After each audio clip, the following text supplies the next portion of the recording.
যেহেতু আল্লাহ সুবহানাহু ওয়া তাআলা এটা আমাদের জন্য ফরজ করেছেন, এই জন্য এর সম্মান রক্ষা করা আমাদের ঈমানি দায়িত্ব। সম্মান রক্ষা করা ঈমানি দায়িত্ব। আল্লাহ রাব্বুল আলামিন কুরআনুল কারীমের মধ্যে বলেন, ওয়া মান ইউআযযিম শাআইরাল্লাহ ফাইন্নাহা মিন তাকওয়াল কুলুব।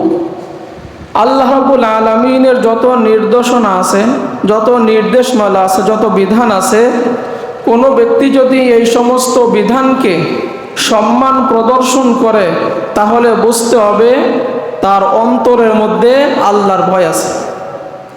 আর যদি সম্মান প্রদর্শন না করে তাহলে তার অন্তরের মধ্যে আল্লাহর কোনো ভয় নাই, এটা প্রমাণ করে। তাই রমজান মাস আল্লাহ রাব্বুল আলামিন রোজার মাস, আল্লাহ তাআলা রোজা ফরজ করেছেন, এর সম্মান রক্ষা করা আমাদের ঈমানি দায়িত্ব। প্রকাশ্যে খাবার না খাওয়া, প্রকাশ্যে পাপাচার না করা, গুনার কাজ না করা, তাই না, সমস্ত নিষিদ্ধ কাজ থেকে বিরত থাকা। অনেক সময় দেখা যায় আমরা প্রকাশ্যে রোজাদারের সামনে খাবার খাই, তাই না।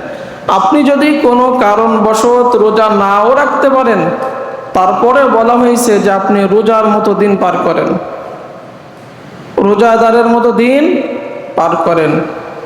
ঠিক দুপুর বেলাও যদি আপনার রোজা ভেঙে যায়, তারপরে বলা হয়েছে ইফতার পর্যন্ত রোজাদারের নাই আপনি কাটাবেন।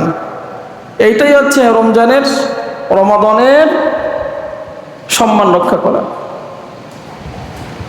এইটা যে আল্লাহর ভয় আপনি রাখতে পারছেন না কোনো কারণবশত, কিন্তু রোজাদারের সামনে প্রকাশ্যে পানাহার না করা।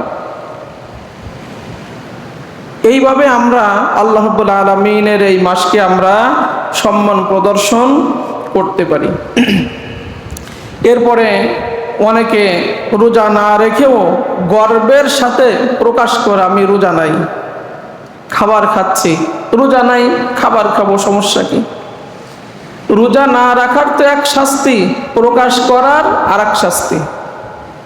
একটা হচ্ছে শাস্তি দুটো, একটা হচ্ছে রোজা রাখে নাই।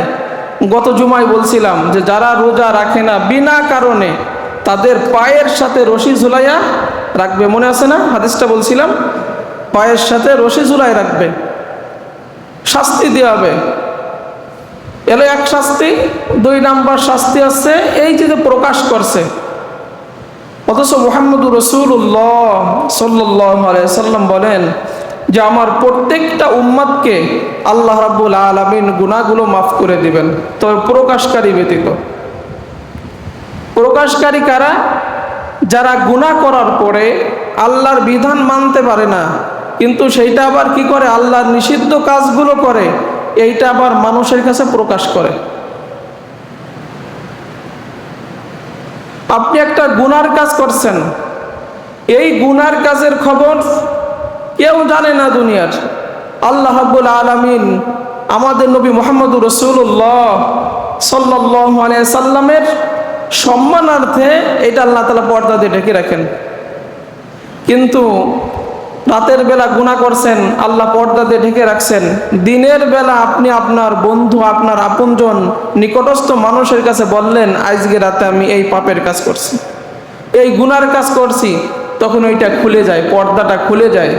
কিন্তু আপনি যদি ওইটা প্রকাশ না করতেন, কাউকে না বলতেন, আল্লাহ রাব্বুল আলামিন কিয়ামতের ময়দানে আপনাকে ওই গুনাহটা মাফ করে দিলেও দিতে পারতেন। এই জন্য গুনার সাক্ষী না রাখা, গুনার সাক্ষী না রাখা। ব্যক্তিগত অনেক ভুল আমার আপনার হয়, এই জন্য গুনার কথা প্রকাশ না করা। তাহলে আল্লাহ চাহে তো কিয়ামতের ময়দানে আল্লাহ রাব্বুল আলামিন মাফ করে দিতে পারে।